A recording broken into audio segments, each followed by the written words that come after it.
অদম্য ফাউন্ডেশনের কর্মীদের বিরুদ্ধে পাচারের অভিযোগ মানতে নারাজ মজার স্কুলে পড়া শিশুদের অভিভাবকরা। তারা বলছেন, যারা পরম মমতায় শিশুদের শিক্ষা দিচ্ছেন তারা পাচারকারী হতে পারেন না।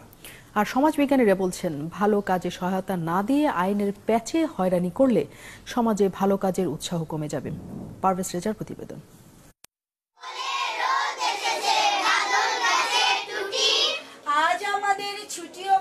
রাস্তার পাশের ধুলোমাখা পথ শিশুদের দেখলে যাদের একটু মন খারাপ হয় কিংবা দু একটি টাকা দিয়ে যারা তাদের দায়িত্ব শেষ করেন, তাদের থেকে কয়েক ধাপ এগিয়ে এই শিশুদের শিক্ষিত করে তুলতেই কাজ করছে কিছু স্বপ্নবান তরুণ তরুণী। 2013 সাল থেকে সোহরাওয়ার্দী উদ্যান, কমলাপুর, সদরঘাটে পথ শিশুদের নিয়ে শুরু মজার স্কুল। পথ শিশুদের জন্য কিছু করার স্বপ্ন যখন আরো বড় হয়ে ওঠে, তখন গঠিত হয় অদম্য বাংলাদেশ ফাউন্ডেশন।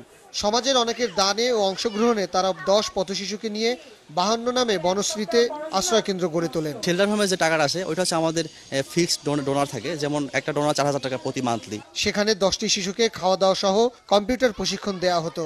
গত 19 তারিখ সেখানেই অভিযান চালিয়ে সংগঠনটির উদ্যোক্তা আরিফুর রহমান সহ 4 জনকে শিশু পাচারের অভিযোগে গ্রেপ্তার করে পুলিশ। ওরা তো আগে মাদক সেবন করতো, ওটার থেকে একদম দূরে রেখেছি। আমাদের টার্গেট ছিল ওদের আইটি শিক্ষা, যেমন কারিগরি শিক্ষা, ওদেরকে আমরা কম্পিউটারে শিখেছি। এত বড় বিপদের সময়ও নিজেদের কার্যক্রম বন্ধ করে দেয়নি স্বপ্নবাজরা। এটা যত ঝড় হোক, যত তুফান হোক, কারণ 3 বছর ধরে আমরা একটা বীজ বুনে একটা গাছ তৈরি করছি, আমরা চাই না সেটা যে কেউ এসে উপড়ে ফেলে দেব। আগারগাঁওয়ের মজার স্কুলে পড়া 30 শিশুর অভিভাবকরা পুলিশের এই কর্মকাণ্ডে চরম ক্ষুব্ধ। আর আরিফ স্যার যাকে ম্যাম, ওনাদের মতো মানুষই হয় না। ওনারা যেরকম আদর করে বাচ্চাদের, মনের বিষয়ে বিশ্বাস হয় না যে এই কাজটা ওনাকে করবো। সমাজবিজ্ঞানীর মতে, যে কোনো ভালো কাজকে উৎসাহিত না করে আইনি মারপ্যাচে ফেলা হলে সমাজই বেশি ক্ষতিগ্রস্ত হবে। একজন শিশুর উপরে নির্ভর না করে এবং তার ঘটনাটা তলিয়ে না দেখে এরকম একটা সিদ্ধান্তে পুলিশের আসাটা বোধ হয় একটু তড়িঘড়ি করে করা হয়েছে। যদি অপরাধ বলে এটাকে চিহ্নিত করা হয়, তাইলে যারা এইরকম কাজ করে তারা নিরুৎসাহিত হয়ে যাবে। এরই মধ্যে গ্রেপ্তারকৃত অদম্য বাংলাদেশের 4 কর্মীকে রিমান্ডে এনে নির্যাতনের অভিযোগ উঠেছে পুলিশের বিরুদ্ধে।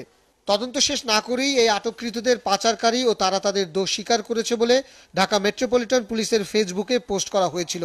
তবে পুলিশ তা এখন সরিয়ে ফেলে বলছে, নির্দোষ কেউ যাতে সাজা না পায় সেজন্য তারা সচেষ্ট আছেন। একটা জিনিস জনগণকে আশ্বস্ত করতে চাচ্ছি যে নিরপরাধ কোনো ব্যক্তি যেন এখানে হয়রানির শিকার না হয়, এই বিষয়টিকে আমরা নিশ্চিত করার চেষ্টা করছি।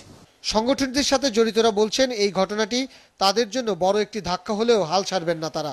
সম্প্রতি যুক্তরাষ্ট্রে একজন মুসলিম ছাত্র যখন বোমা বানানোর ভুয়া অপরাধে নিগ্রহের শিকার হয়েছেন পুলিশ কর্তৃক, তখন বারাক ওবামা তার অফিসে সেই স্কুল ছাত্রটিকে ডেকে নিয়ে তাকে সম্মানিত করেছেন।